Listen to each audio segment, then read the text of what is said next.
Bullies threaten new black girl unaware. She's the granddaughter of a legendary karate black belt. The polished floors of Ridgefield Academy gleamed under the bright lights.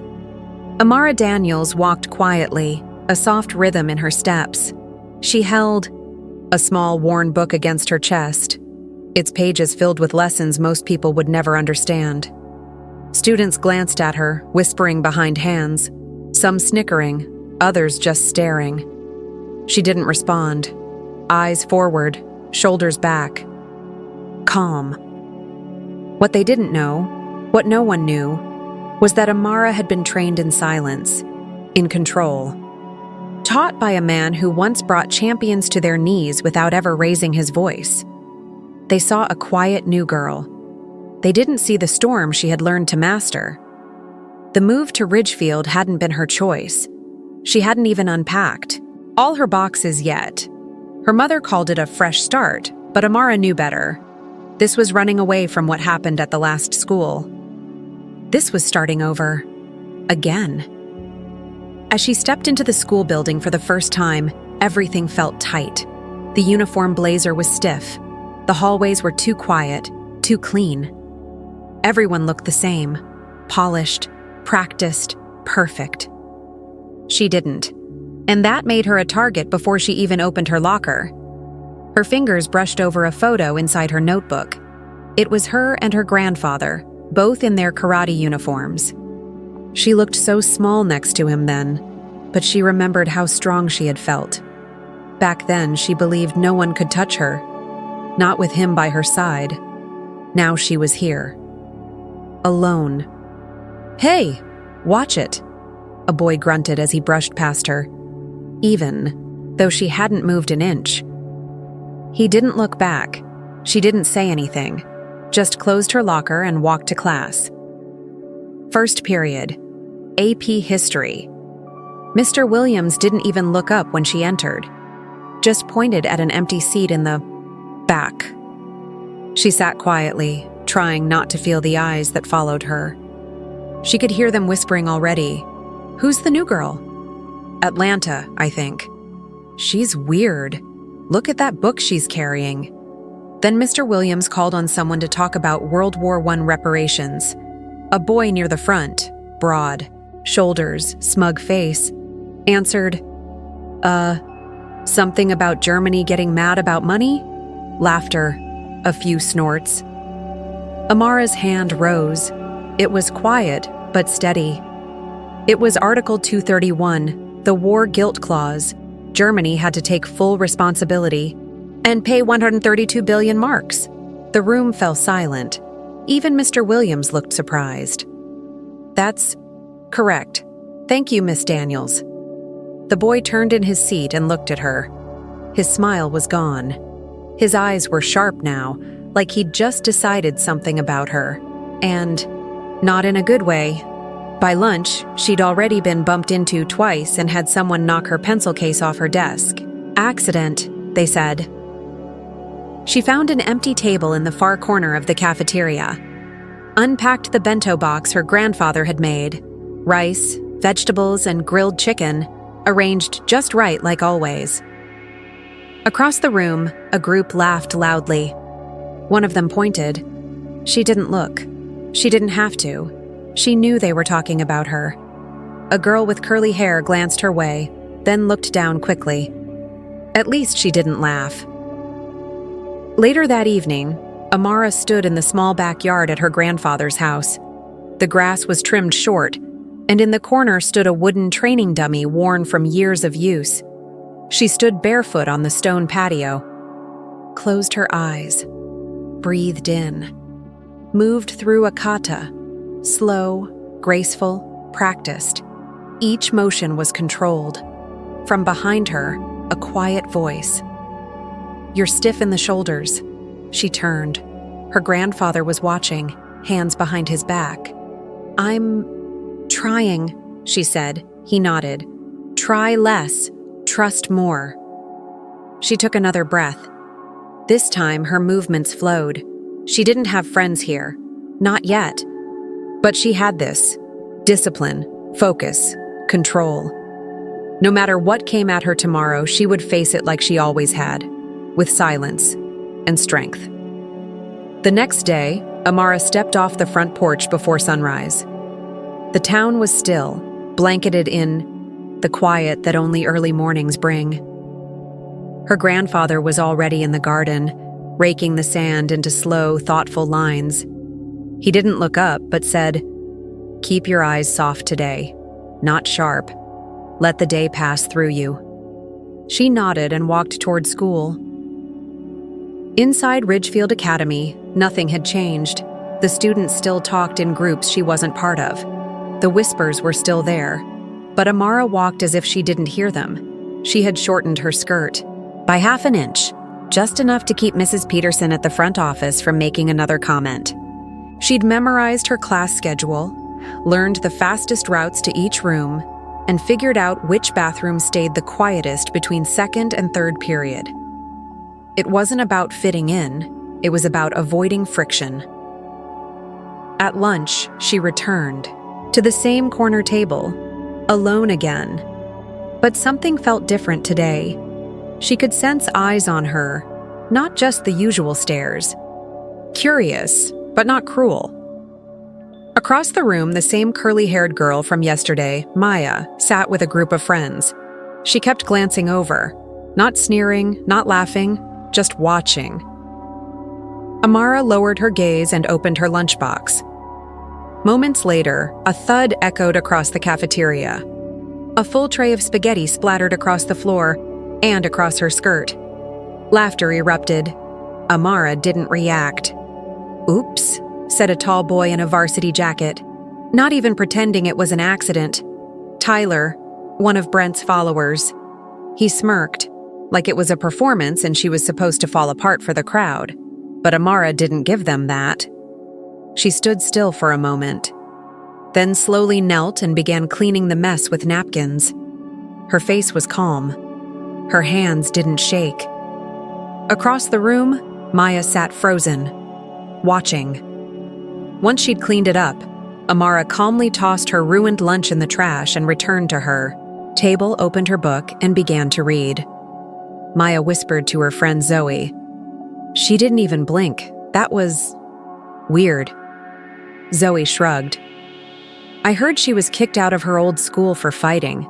Maya frowned. "She doesn't look like someone with a temper." Later that day, Amara walked into her English class and immediately sensed something was off. Mrs. Baker stood in front of the whiteboard, smiling too widely. "Surprise activity today," she said. "Partner interviews. Get to know each other." "I'll assign the pairs." Amara's chest tightened. She didn't want attention, didn't want to talk. Not now. "Amara, you're with Brent Keller." The room didn't fall silent, but it definitely got quieter. Amara looked up slowly. Brent was already making his way over, dragging his chair and wearing a smile that didn't touch his eyes. He sat across from her and leaned back like he owned the room. "So, Amara, right? Or is it Amar? Sorry, I always mess up foreign names." Amara just looked at him. "My bad. So, what brings you to Ridgefield?" "Let me guess. Got kicked out for flipping a desk or something?" she said quietly. "Family moved." He leaned in closer, his pen still untouched. "Right. And what does your family do besides karate kicks?" He did a mocking hi-ya motion with his hand. Some of the students nearby snickered. Amara didn't flinch. "My mother's a nurse. My grandfather's retired." "Retired from what? Teaching kung fu to ninjas?" "He taught martial arts." Brent smirked. "So you're some kind of karate kid? Black belt and butt kicking?" Amara said nothing. The silence between them stretched, heavy and uncomfortable. Brent shifted in his chair, annoyed. He was used to reactions: fear, anger, pushback. Not this calm. He leaned forward.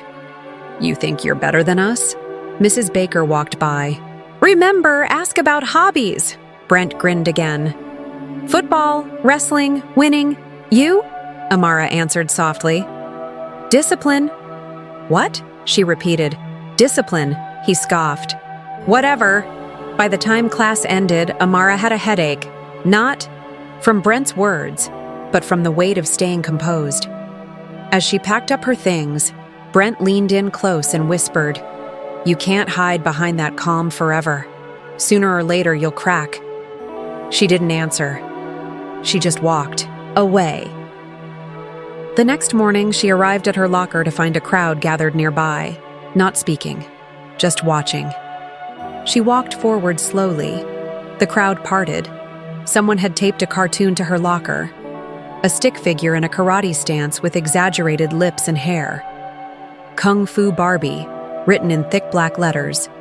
She peeled it off, folded it neatly, and placed it in her backpack. At the locker beside hers, Maya watched. "You don't have to take that," she said quietly. "You could report it." Amara looked at her, calm as ever. And what would that change? Before Maya could answer, the warning bell rang. Amara turned and walked to class, leaving behind silence and a hallway full of confused stares. By the time Friday rolled around, the buzz around Kung Fu Barbie hadn't faded. If anything, it had grown louder. Every hallway Amara walked down felt like a tunnel. She could feel people looking, whispering. The laughter didn't always happen in front of her, but she heard it, echoing in corners, slipping between lockers, bouncing off tiled floors. But she didn't give them what they wanted. She walked the same way, sat at the same table, ate the same packed lunch her grandfather prepared. Still neat, still balanced. She still read her book between classes, still bowed her head at the start of each meal in quiet gratitude. But something inside her had shifted. Not anger, not yet, but pressure, like steam building in a closed pipe. In PE that day, the class was split into pairs for partner drills. It was supposed to be a lighthearted relay game, but Brent, who somehow ended up in her group, turned it into something else. He accidentally bumped her 3 times, knocked the baton from her hand, laughed loud enough for everyone to hear. Coach didn't say anything, just kept watching the stopwatch. When they passed each other near the bleachers, Brent leaned in and muttered, "I bet you've already got a shrine at home where you pray to Sensei Grandpa." Amara kept walking, but her grip on the baton tightened. After class, she sat alone in the courtyard behind the science building. It was one of the few places students rarely went, a quiet alcove with a single bench, half covered by the shade of an old oak tree. She opened her notebook and began reviewing for history class, trying to push the day out of her mind. A shadow crossed her pages. She didn't need to look up to know who it was. Brent. He stood just close enough to make her uncomfortable, but far enough not to be accused of anything. Behind him were 2 of his usual sidekicks, Tyler and a boy Amara didn't know by name. "Studying?" Brent asked, pretending to sound friendly. Amara didn't answer. "You know," he continued, "most new kids try to make friends. You just walk around like you're better than everybody." She calmly closed her notebook. "Excuse me." She stood to leave, but he stepped slightly into her path. "Why are you so quiet all the time?" he asked. "What are you hiding?" Amara met his eyes for a moment. Not angry, not afraid. Just steady. That bothered him. She saw it. "Freak," he muttered as he stepped aside, brushing her shoulder as she passed. Tyler knocked her notebook from her hands as she walked by. It hit the pavement, pages fluttering open. More laughter. Amara knelt to pick it up slowly, carefully brushing the dirt from the edges. Then she walked away. Only once she was around the corner, alone again, did she let out a quiet breath she didn't know she'd been holding. That evening, she trained alone in the backyard. Her grandfather stood nearby, quietly tending the bonsai tree by the fence, pretending not to watch. But she knew he was. She moved through each kata with sharp control, her limbs cutting through the air like a blade, then stopping at the last second with perfect stillness. Her grandfather finally spoke. "Your moves are getting sharper." I need them to be, she replied without stopping. They're pushing you. They are. He walked toward her and placed a folded cloth on the bench. Inside were 2 wooden practice knives. Next level, he said. Disarm, control, de-escalate. Amara nodded, picked one up, and prepared. They trained until the sky turned violet and the crickets began to hum. No loud strikes, no flashy kicks, just the quiet rhythm of movement, precision, and breath. The next morning, Amara opened her locker to find something new. A folded note slipped inside, printed in the same blocky handwriting as the cartoon from earlier. This one didn't have a drawing. Just words, "You're not leaving here alive." She stared at it for a long time. No emotion crossed her face. She folded it neatly and placed it in the same pocket as the others. Maya approached from a few lockers down. She looked nervous. "I saw you got another one." Amara didn't reply. "You should really tell someone," Maya whispered. "Why?" "Because it's not okay." Amara closed her locker slowly. "You think they'll do something?" Maya hesitated. "Maybe not, but still." "I'm used to people doing nothing," Amara said, her voice soft but steady. "That's why I prepare." Maya looked down. She didn't know what to say.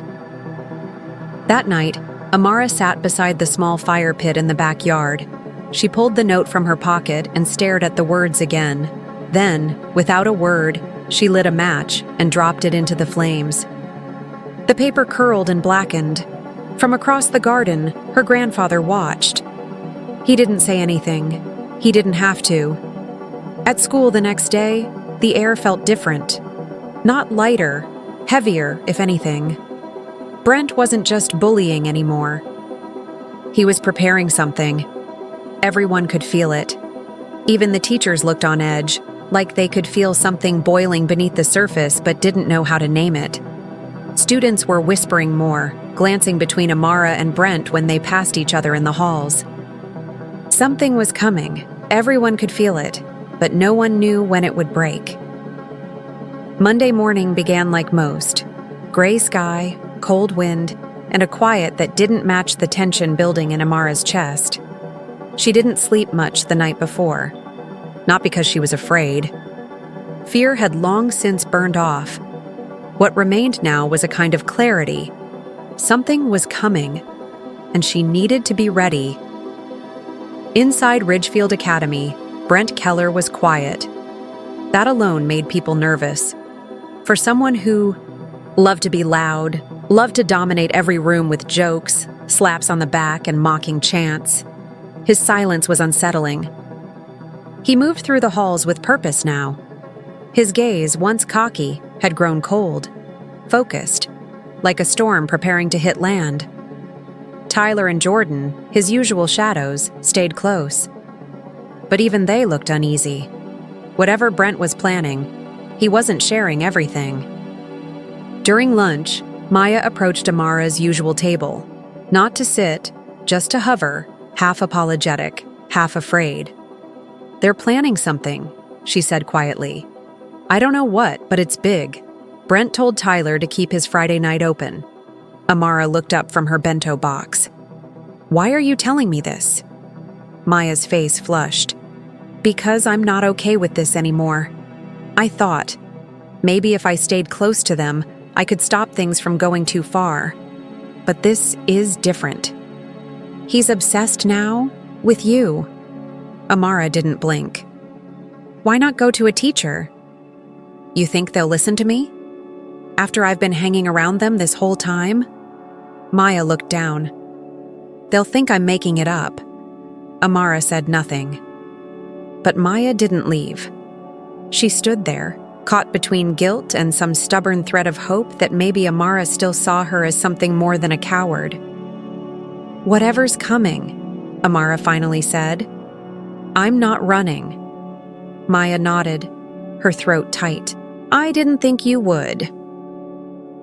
That night, Amara sat in the living room while her grandfather made tea in the kitchen. She could hear the kettle starting to whistle, but her mind was elsewhere, playing over every word Maya had said. She had already been through one school that didn't believe her, that didn't protect her. She knew what happened when people like Brent pushed the limits. They didn't stop until they were forced to. Her grandfather walked in and handed her a cup. He studied her face. "You're thinking too loud," he said softly. Amara looked up. "They're planning something for Friday." He nodded slowly. "Then we train for Friday." The next few days passed like a tightrope walk. Every moment felt like a test. Teachers tried to act normal, but you could feel the unease in their forced smiles and sidelong glances. Even Kyle, one of Brent's quieter friends, started acting strange. He kept glancing over at Amara in class like he wanted to say something but couldn't. Finally, on Wednesday, he pulled her aside after school. "You don't know me," he began nervously. "But I think you should be careful Friday night." Amara watched him quietly. "I've been recording things. Brent talking to us, planning stuff. I wasn't sure what to do, but now I'm sure. He's going too far." "What is he planning?" Kyle swallowed hard. "He said he's going to expose you, humiliate you in front of everyone at the senior dance. He's got a fake video, some deepfake or edited footage. Makes it look like you attacked someone." Amara's stomach dropped, but only slightly. Somehow she had expected this. "Why are you telling me?" Kyle looked ashamed. "Because I didn't stop it when I should have. Because I know what it's like to stay silent too long." She nodded slowly. "Thank you." That night, she told her grandfather everything. He was quiet for a long time after. "You've done nothing wrong," he said finally. "But they won't care about that," Amara replied. "Not if they think I'm dangerous." He stood and opened the old wooden chest in the hallway. From it he pulled a pendant, a small carved piece of wood strung on a thin leather cord. "This belonged to my teacher," he said, handing it to her. "He gave it to me when I was facing my greatest challenge. It reminded me who I was when others tried to define me." She took it, feeling the smooth, worn wood in her palm. Friday arrived too quickly. Classes dragged, every period stretched out like time was stalling, holding its breath. Students buzzed about the senior dance. Some were excited, some were nervous. A few were clearly in on something. And when Brent walked the halls that day, he didn't just walk, he stalked.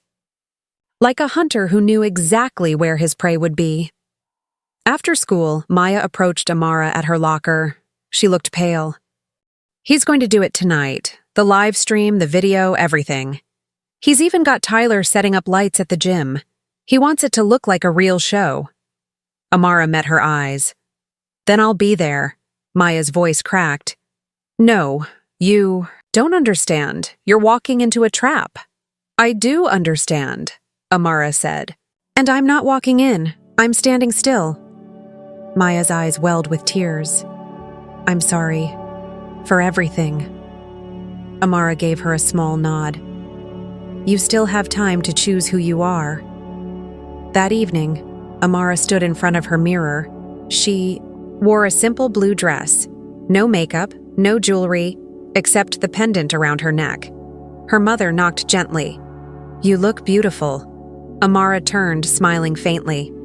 "First dance?" her mother asked. "Not really," she said quietly. "But it might be the last one that matters." Outside, her grandfather waited in the car. "You're sure?" he asked. She nodded. "It has to end, and it has to end my way." He didn't argue, just handed her her training bag. "In case." She took it, got out of the car, and walked into the school. Alone. Not afraid. Not angry. Ready. The gymnasium had never looked this dressed up. Streamers dangled from the ceiling beams. Strings of white lights wrapped around the bleachers. Cheap disco ball spun slowly overhead, scattering glints across the waxed floor. Students trickled in wearing semi-formal outfits, their conversations buzzing with anticipation, though not for the music or the dance. Something unspoken crackled in the air, Everyone had heard something was going to happen tonight, and everyone suspected it had to do with her. Amara Daniels stepped into the gym with calm steps, her blue dress simple, her eyes clear. The pendant her grandfather gave her rested just below her collarbone. It felt heavy tonight, like it was carrying more than history. She knew Brent would be here. She knew this was his stage. But she came anyway, not to fight, to finish. Maya sat alone on the bleachers near the edge of the gym, nervously scanning the crowd. When she saw Amara walk in, her stomach clenched. She rushed down the steps. "You came," she said in a low voice, pulling Amara aside. "I said I would." "It's worse than I thought," Maya whispered quickly. "He's got lights, a tripod. Someone's already recording. He's gonna make a scene, and he wants people watching." Amara didn't flinch. "Let him," Maya shook her head. "No, you don't understand. It's not just bullying anymore. He wants to prove something. He's been working out, practicing. He's convinced he can beat you. Or make you break. He doesn't understand what real strength looks like," Amara said quietly. "But maybe tonight he will." At 8:42 p.m., the music suddenly cut off mid-song, a beat of silence. Then the overhead lights dimmed, leaving only the string lights glowing. Confused murmurs spread across the gym. Then a voice, too loud, amplified through the speaker system. "Ladies and gentlemen," Brent Keller's voice boomed, "let me introduce you to our guest of honor tonight, Ridgefield's very own ninja freak." The gym doors opened like a curtain being pulled back. Brent walked in wearing a smug grin, followed by his two usual shadows, and another boy holding a phone on a stabilizer, already live streaming. Students parted instinctively as he made his way toward Amara, who stood completely still beneath. A string of flickering lights, gasps and whispers rippled. Maya stood up, heart pounding. "Brent, stop! This isn't funny anymore!" He shot her a glare. "Sit down, traitor, you had your chance." Then he turned to Amara. "You think you're better than everyone.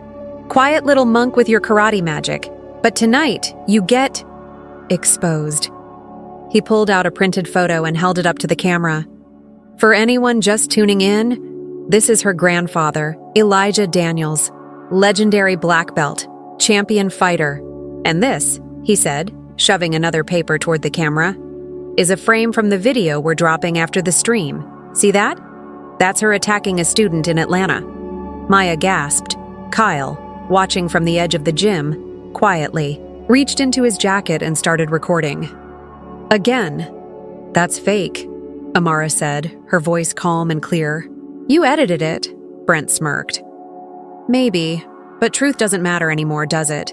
Just what people believe." He stepped closer, inches from her now. "So what do you say, Sensei? Show us what you've got. Fight me. Right here. Right now." Amara said nothing. Instead, she reached up slowly and untied the pendant from her neck.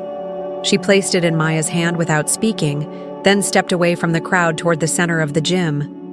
The circle formed instantly. Phones lifted. A few people cheered, unsure if they should be excited or afraid. Brent circled her, his steps cocky, his shirt sleeves rolled up to show off the muscle he'd built in secret. "This is gonna be good," someone whispered. Brent lunged. Amara didn't move. He faked left. She didn't react. He swung his arm out, not a full punch, just enough to make people flinch.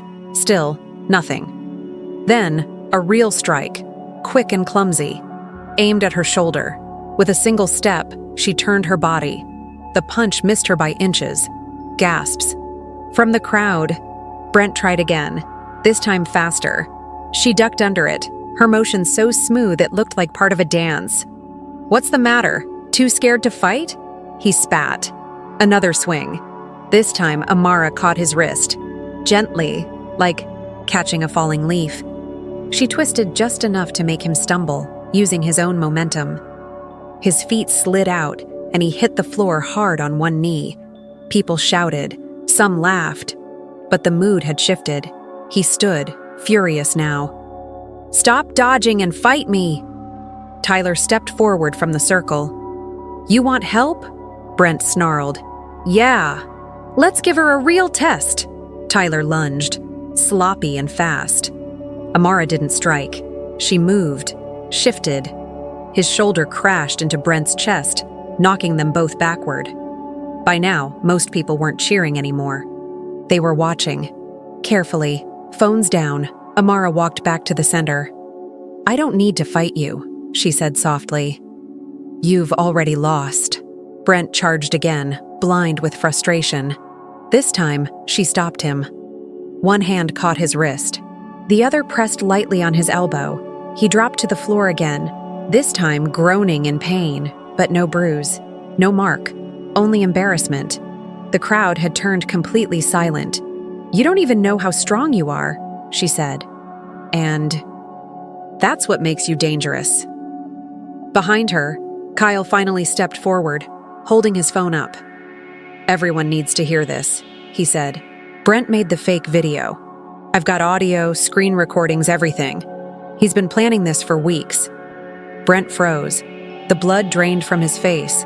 Screams sounded from outside. Sirens. Blue lights flashing through the gym windows. Someone called the cops, someone whispered. The crowd scattered. Amara stayed where she was, standing tall as Brent was pulled back by teachers and officers. Maya stood by her side, still holding the pendant. You didn't even hit him, she whispered. I didn't have to, Amara replied. Later that night, Amara sat in the passenger seat of her grandfather's car, her hands wrapped in gauze, from the strain of restraining Brent without harm.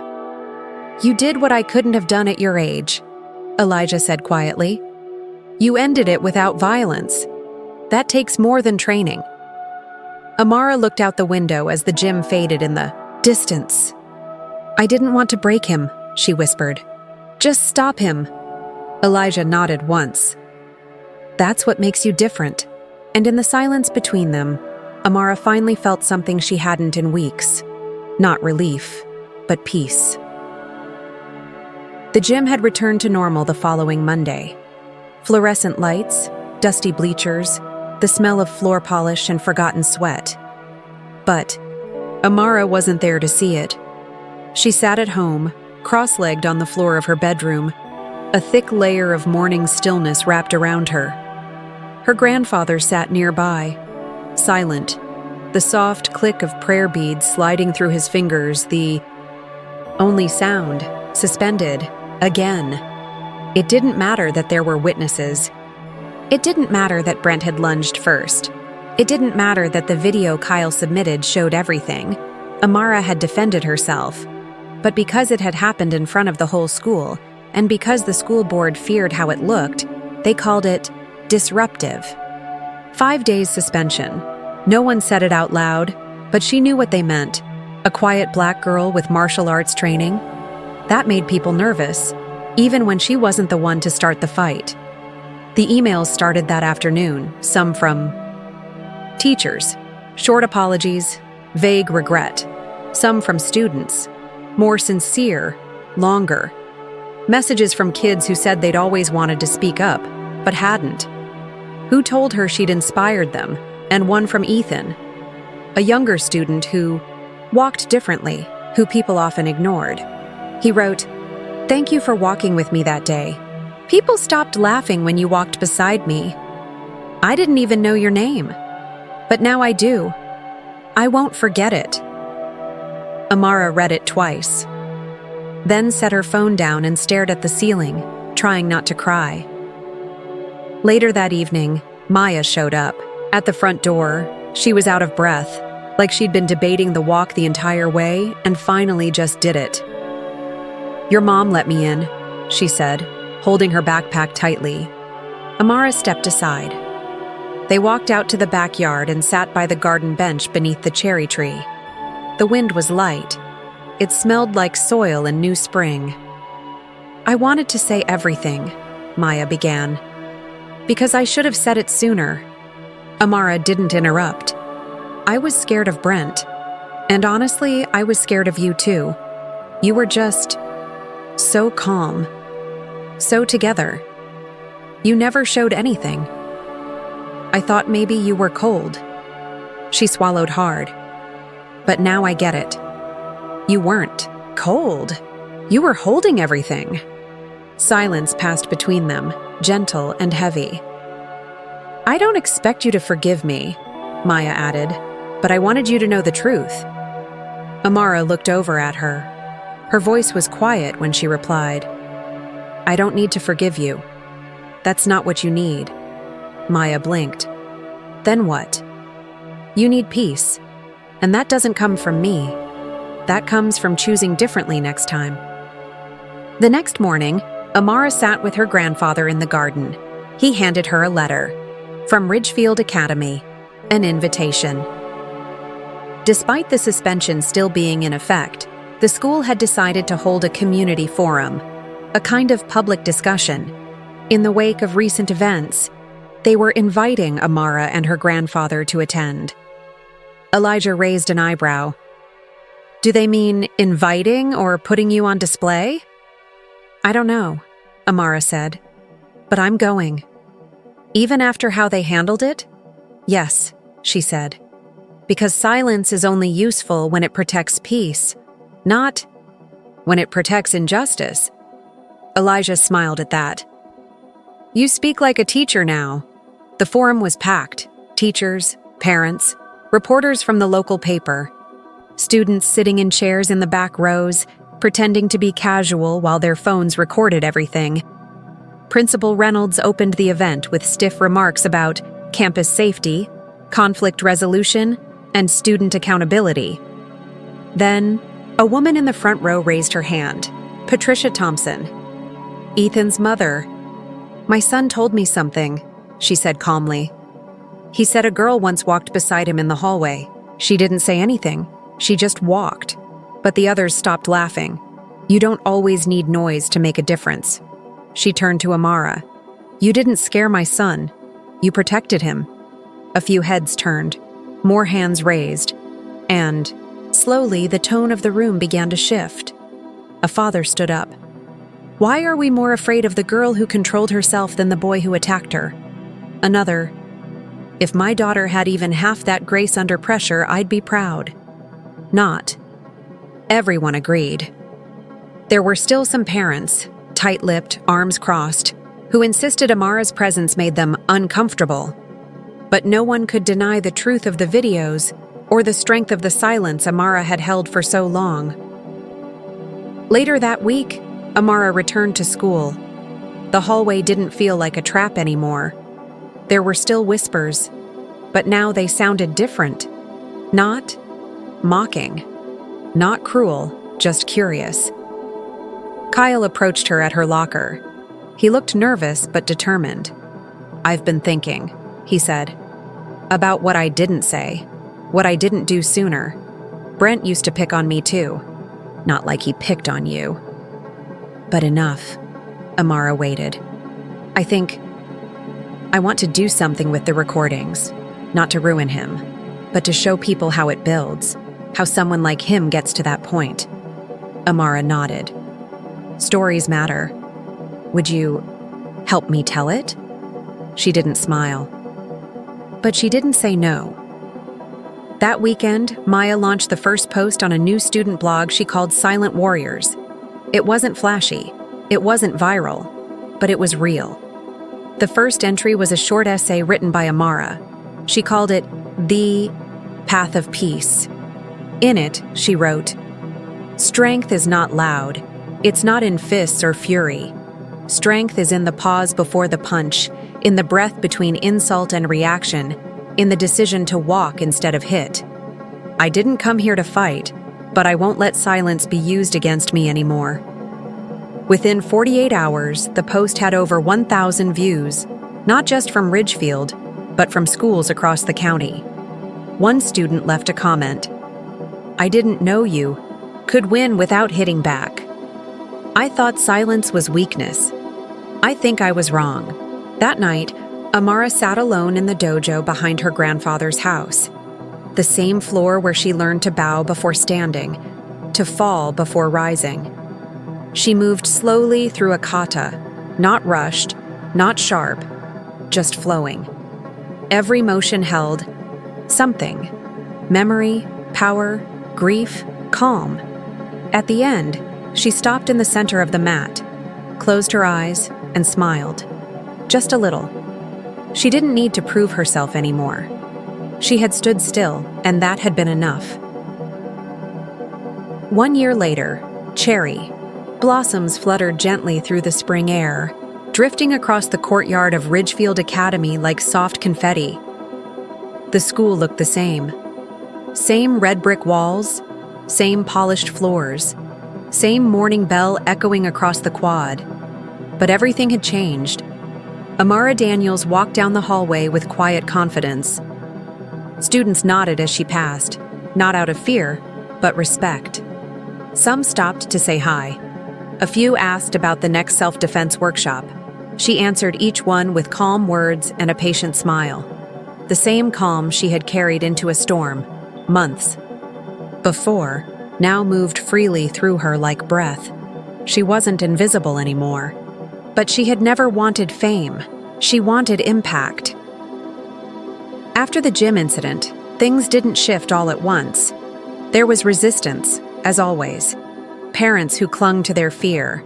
Teachers who wished the noise would go away. But others, students mostly, had seen something they couldn't unsee. The power of restraint, the strength in stillness. And slowly, voices began to rise beside hers. Students spoke up, shared their own stories. Kids who had been picked on, girls who had been ignored, boys who had been told not to cry. Amara's quiet example gave them permission, not to shout, but to stand. Maya's Silent Warriors blog became a hub of stories, essays, short interviews. She posted anonymously at first, then claimed her name when she realized telling the truth was the most radical thing she could do. One post was titled, "To the Girl Who Didn't Need to Fight to Win." It went viral across the state. The Ridgefield School Board lifted Amara's record, replacing the suspension notice with a written statement of apology. Not because they wanted to, but because too many students and parents stood behind her.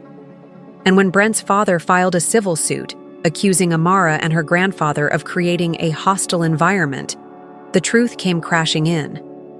Kyle's recordings, Maya's testimony, emails from students who had been threatened or harmed by Brent.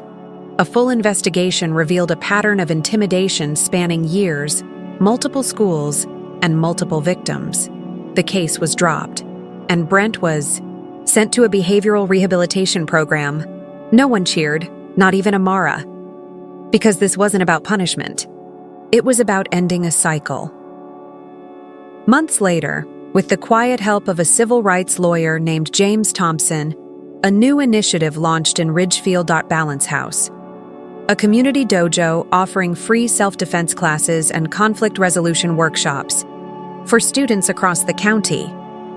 It started in an empty warehouse on the edge of town, with chipped paint, faulty lights, a leaky roof.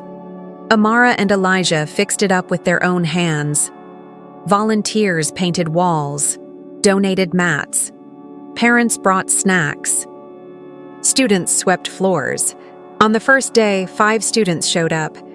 By the end of the semester, they had 50.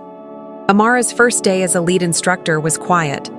The kids, aged 8 to 14, stood nervously on the mat, expecting drills and shouting. She gave them none. Instead, she knelt on the mat, held up a single wooden block and asked, "What do you think strength looks like?" A boy said, "Punching." A girl said, "Winning." Amara smiled softly. Then she held the block in one hand and snapped it clean in two with a gentle tap. "But what if real strength," she said, "is knowing when not to break something?" That lesson stuck. Outside the dojo, a painted wall bloomed over time, a mosaic of handprints from every student who completed the program. Big hands, small hands, all colors, some shaky, some confident. Above them, a phrase written in simple letters. I am not here to fight. I am here to grow. It became more than a motto. It became a mindset. Back at Ridgefield Academy, Amara was asked to speak at the annual Leadership Summit. She almost declined.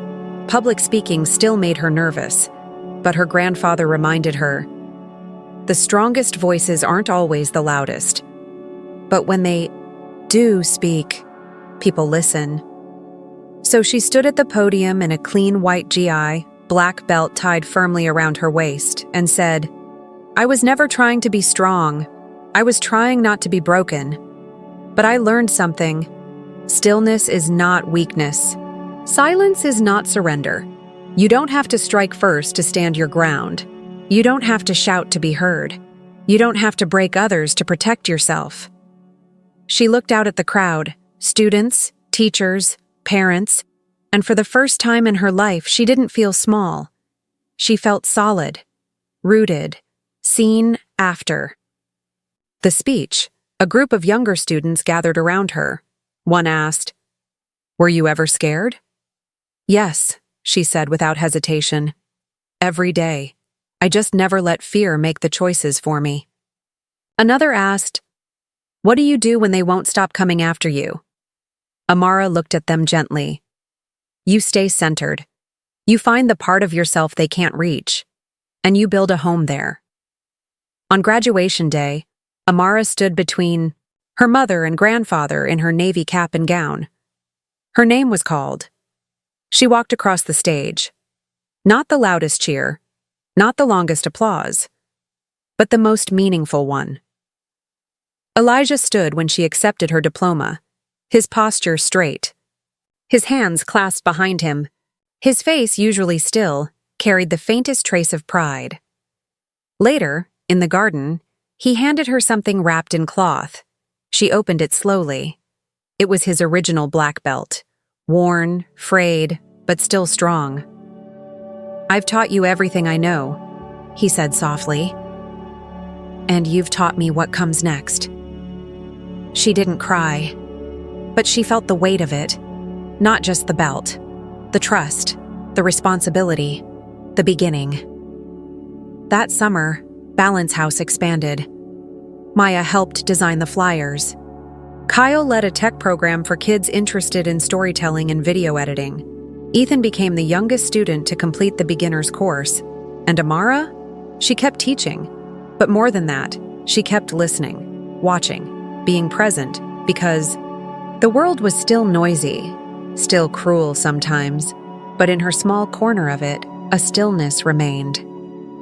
A peace that grew stronger with every story shared, every student protected, every choice made with care. Final voiceover. For your video ending. I was never meant to be the loudest in the room, but I learned how to stand still when standing. Still was the hardest thing to do. I found peace in control, strength in restraint, and when silence became a cage, I broke free by refusing to break anything else. I am not a weapon, I am a keeper of peace. And that will always be enough.